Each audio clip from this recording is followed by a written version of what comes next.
Hey there, creepy peeps, and welcome to another Exhumed movie review. Today we are talking about Vampire. Or Vampire. I don't really know.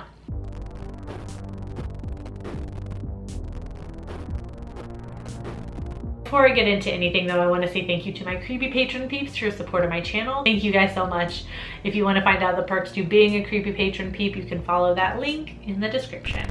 Alright, so directed by Carl Theodor Dreyer and starring Julian West, Moritz Schutz, and Raina Mandel. Vampire follows a drifter who is obsessed with the supernatural. The drifter, Alan Gray, comes across an inn where a young girl has fallen ill. He soon realizes that the force making the girl ill is a vampire and sets out to save her and her sister. Alright, so this is Dreyer's, I hope that's how you say his name, Dreyer.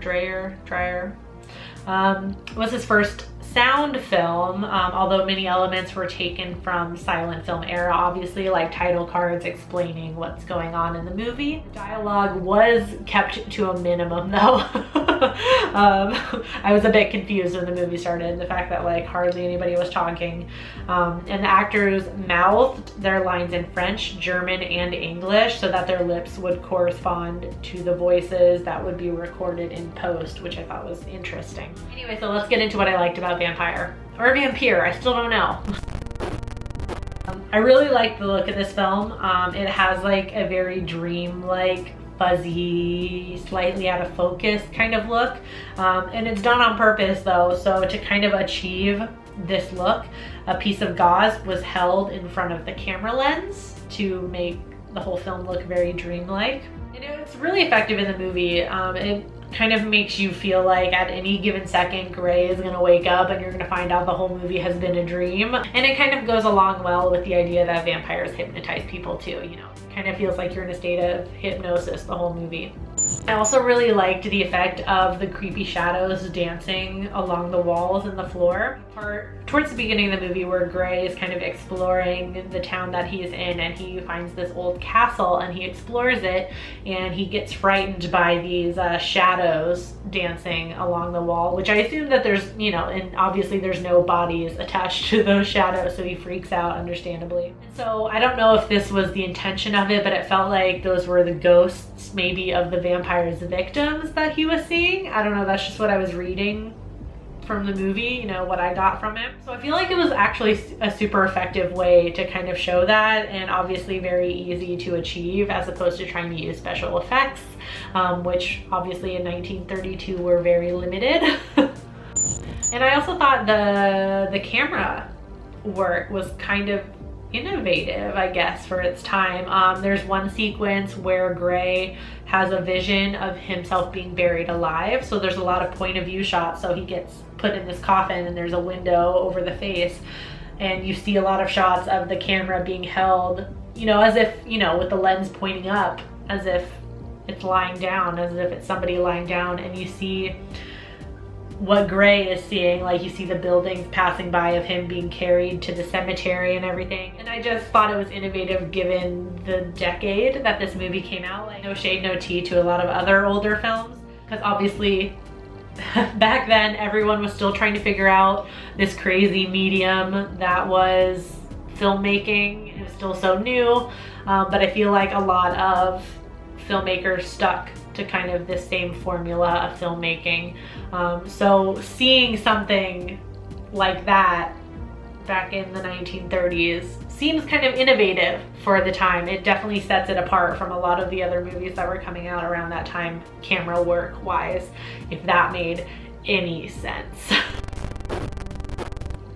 Like how I mentioned earlier, how I like the whole like dreamlike look of the movie, like the gauze over the lens, and you know, it looked cool. The only problem I had with that, as cool as it looked, it made it hard to differentiate between something like a dream sequence or hypnosis and real life within the movie. So like the buried alive sequence. Obviously the way it looked on film was the exact same as to when Gray is fully in control of his own body and not having like a hypnotic episode or anything. There's also a scene at the beginning of the movie which I think was supposed to have really happened, but it kind of seemed like a dream sequence at first, an old man enters Gray's room at the inn and warns him. He says, like, you know, gives a cryptic message like she can't die and things like that, and you know, he's like giving him a warning, and then he just leaves the room. And I think that's supposed to happen.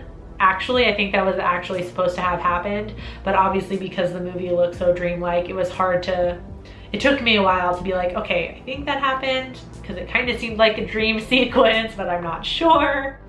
And that's where I think, I think the main failing of this movie was because it was in black and white. I think this movie would have hella benefited from color, which I know this movie came out in 1932. I know. Because then you could have the dreamlike look on all of the shots, but then you can differentiate the dream sequences using color, which I thought would be really effective. Yeah, I don't know. I'm just like giving critiques on this movie that was made decades ago. I don't know. I'm just an asshole, I guess. That being said though, was Vampire worth it? Sure. I don't think many people know about this movie, or I could be wrong. I don't know. Sometimes I think I'm being different and watching a movie nobody's heard about, and then I look in the comment section and you guys have all heard about it. So I'll be interested to see how many of you have seen it in the comment section. I'll give it a 3 out of 5. I thought I was aight. On IMDb, though, it has a 7.6 out of 10. On Rotten Tomatoes, it has a 100% critic score and an 83% audience score. And on Letterboxd, it has a 3.9 out of 5. Watched this movie on Amazon, so I'll leave an affiliate link on my blog, which there's a link for in the description box. If you want to rent the movie and give it a watch for yourself, there's no pressure to use that link, but if you do, it does help out the channel a little bit. And if you've seen it already, please let me know in the comment section down below what you thought about it. Of course, I hope you enjoyed this video. If you did, please give it a thumbs up. Subscribe if you're new here and become a Creepy Peep today. I post videos Monday through Friday, and you can ring that notification bell down there to be notified every time I post a video. Thank you so much for watching, and until next time, stay strange. Bye!